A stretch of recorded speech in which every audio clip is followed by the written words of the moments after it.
Hello friends, जय माँ बगलामुखी जयनिवासी। बारिश ने तो बहुत अच्छा आगाज दिया है। मेरे सुल्तान जी ने बहुत अच्छा। आज मेरी बेटी का जन्मदिन है, तो बस थोड़ी सी नाराज़ है वो, मुझसे भी नाराज़ है, बहुत लोगों से नाराज़ है वो। उसने मुझे बस यही कहा है कि मम्मी मैं आपसे बहुत नाराज़ हूँ, और जिनकी वजह से मैं उन लोग से भी बहुत नाराज़ हूँ क्योंकि उस बेचारी ने मुझे 2 दिन पहले ही कहा था कि मम्मी मेरे बर्थडे के दिन कोई भी मगजमारी मत करना। लेकिन चलो मेरी गलती है, लेकिन सो सॉरी बेटा, लेकिन इस वक्त धर्म युद्ध भी ज़रूरी है।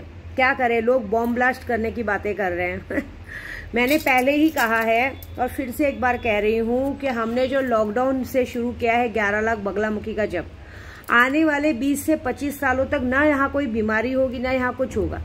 आए दिन अभी जो मारा मारी ये जो सब हो रहा है, अब ये भी थोड़ा 27 तारीख तक बंद होने वाला है। मैंने ताले का काम जो कर रही हूँ ना, मेरे ताले के काम को आप नहीं जानते।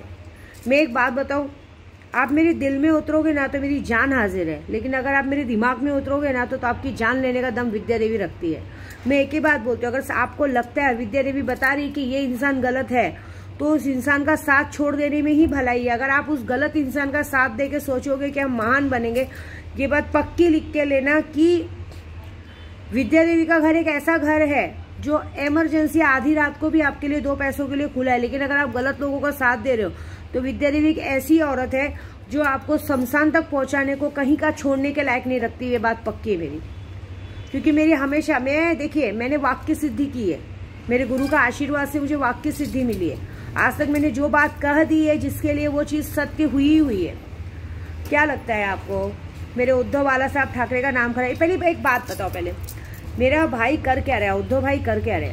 वो अपने हक की लड़ाई लड़ रहे हैं। वो थोड़ी ना किसी को खोखे बांट रहे या पैसे बांट रहे। तुम उनके घर पे रेड पड़वा रहे हो। खोखे तो तुमने बांटे, काम तो तुमने किया, और तुम उनके पीछे पड़े हो।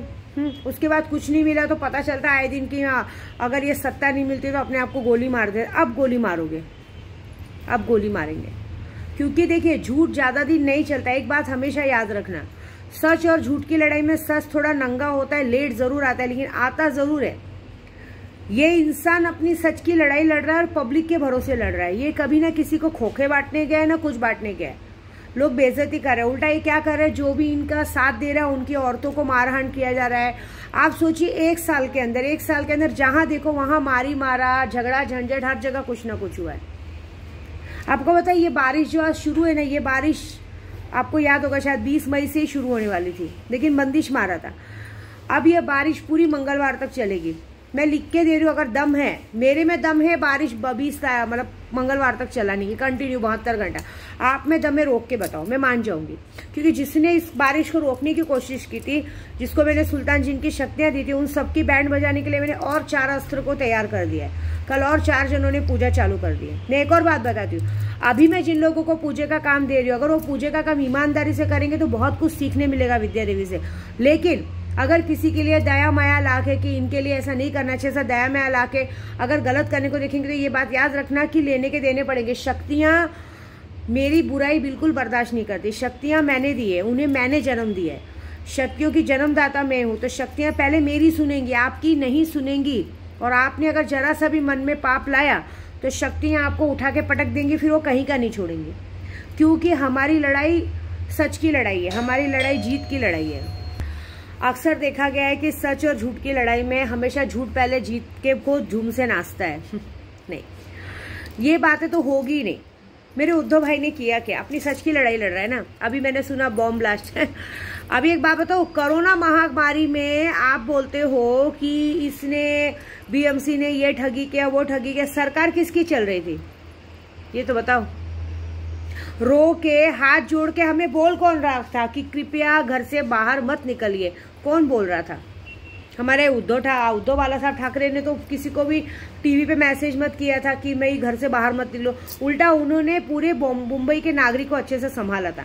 उल्टा अस्पताल वालों ने लूटा है, कितनों के घर पे पैसे मिले हैं। नाम खोलने पे मजबूर मत कीजिए ना, अपना काम कीजिए। आप अपनी लड़ाई अपने दम पे लड़िए, क्योंकि 2024 का इलेक्शन है, आपके मुंह पे तमाचा।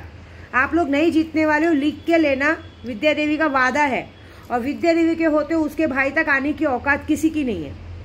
बारिश आई है ना, मंगलवार तक अगर तुम्हारे गांड में दम है, बहुत भरोसा है कामया सिंदूर का टीका लगाने पे, तो चलो विद्या देवी भी कामाख्या की पुजारी, सीधे आम खुलेआम चैलेंज देते, बारिश रोक के बताओ, कुछ कांड करके बताओ। ब्लास्ट करने वाले थे ना, कल बॉम्ब ब्लास्ट करने वाले थे ना, इतने गिर गए हो। पहले लोगों में लड़ाई करवाना, हिंदू मुस्लिम में लड़ाई करवाना, उसके बाद कुछ नहीं मिला तो ब्लास्ट करवाना। अरे आतंकवादी तो तुम राजनेताओं में बैस गए हैं, शर्म आनी चाहिए। थूकने का मन करता है तुम लोग पे मुझे। कोई बात नहीं, देखिए तुम्हारी लड़ाई तुम खुद अपने आप से लड़ रहे हो, लेकिन तुमसे लड़ने के लिए खुद कुदरत उतरा है। सावन का महीना आ रहा है, मेरे भोलेनाथ आ रहे हैं। तुमको क्या लगता है हर बार वो अपना नाम खराब होने देंगे क्या? कुछ नहीं होगा, कुछ नहीं होगा हमारे देश को।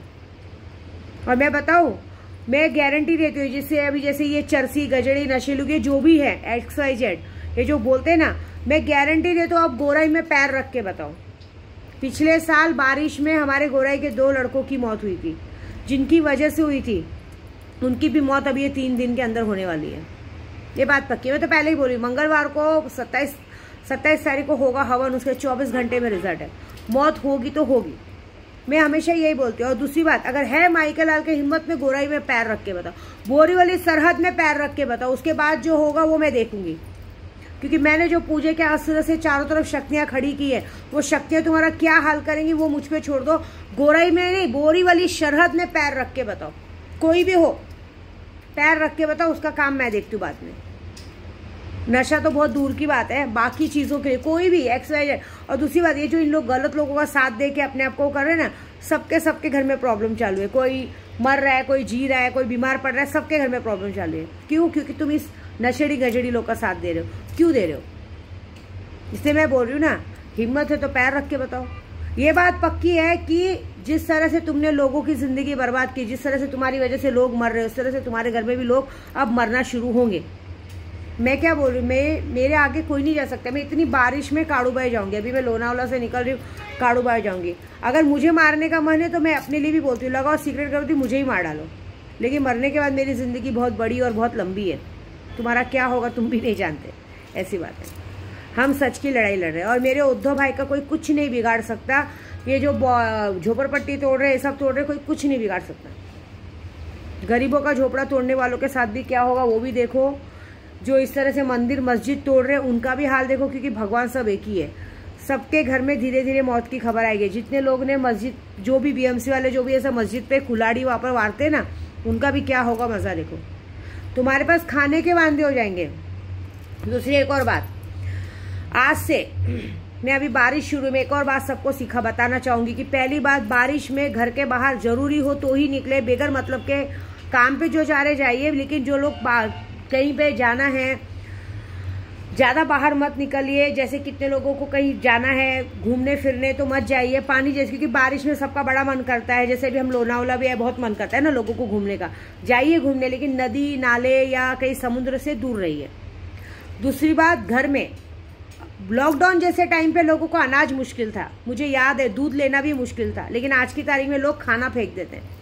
अनाज का अपमान मत करें, अनाज का अपमान सबसे बड़ा अपमान है। विद्या देवी खुद इतनी बड़ी विद्या पुजारी होके भी अनाज, रात का बचा हुआ खाना सुबह खाती है, खाना फेंकती नहीं। क्योंकि मैंने देखा है, मैंने कुछ लोगों की हालत देखी है बहुत पहले, कुछ मेरे अपने ही थे जिन लोग टोप भर भर के खाना फेंकते थे, आज उनके घर में खाने के वांदे हो गए। एक बात याद रखना, अगर आप खाने का अपमान करेंगे ना तो जिंदगी में आपको खाना नसीब नहीं होगा। इस तरह का ताले का काम मैंने कल किया है। जो भी अब खाने का अपमान करेगा उसको पहले तो खाना मिलेगा ही नहीं, और उसके बाद अगर खाना मिला भी नसीब से तो वो लूज मोशन जा जाके उस खाने का पूरा वो होगा, वो हालत होगी। ये बात तो पक्की है। मैं अभी सीधी बात बोल रही हूँ, मैं अपने गुरु के नाम से, मेरे कामाख्या के गुरु के नाम से, मेरी मेवाड़ की राजरानी के गुरु के नाम से, मेरे कामाख्या के नाम से, मेरी मांडरची काड़ूबाई के नाम से, पूरी देवी देवताओं के नाम से कह रही हूँ ना, मेरे सैलानी बाबा के नाम से बोलती हूँ, अगर तुम्हारे में दम है मेरे पूजा पाठ का काट करके बताओ और मेरी इच्छा के विरुद्ध मेरे गोराई में पैर रख के बताओ तो मैं मान जाऊंगी, मैं समझ जाऊंगी कि मैं पुजारी थी ही नहीं। ये बात है, मैं खुला चैलेंज देती हूँ। दूसरी बात, अगर मैं किसी को गलत बोलूँ, गलत लोगों का साथ दे के बताओ, उसके बाद जो तुम्हारे साथ होगा वो बड़ा सोचनी होगा, उसके बाद का काम मेरी शक्तियां देख लेंगी, ये गारंटी है। और ये बात अभी भी बोल रहे हैं कुछ लोग, फिर मुझे बोलते हैं नाम लेके बोलो, मैं बता रही हूँ, ये नाम लेके इसलिए बता रही हूँ मैं कि ये जो भी जिस तरह से कुमाता का साथ देते हैं, इस तरह से नशेड़ी गजड़ी लोग का साथ देते हैं, गलत लोग का साथ देते हैं ना, आप लोग करके देखो, उसके बाद तुम्हारे साथ जो होगा वो विद्या देवी डिसाइड करेगी। बस विद्या देवी भी नहीं, विद्या देवी की शक्तियाँ डिसाइड करेंगी। क्योंकि अभी मेरे पास सिर्फ सुल्तान जिन नहीं है, लौंगिया पहलवान है जिसको मैं विंध्याचल से लेके आई। वो तो इतना हरामी है कि वो तो जाके सीने पे बैठ जाता है। बस वेट एंड वॉच। जय माता दी।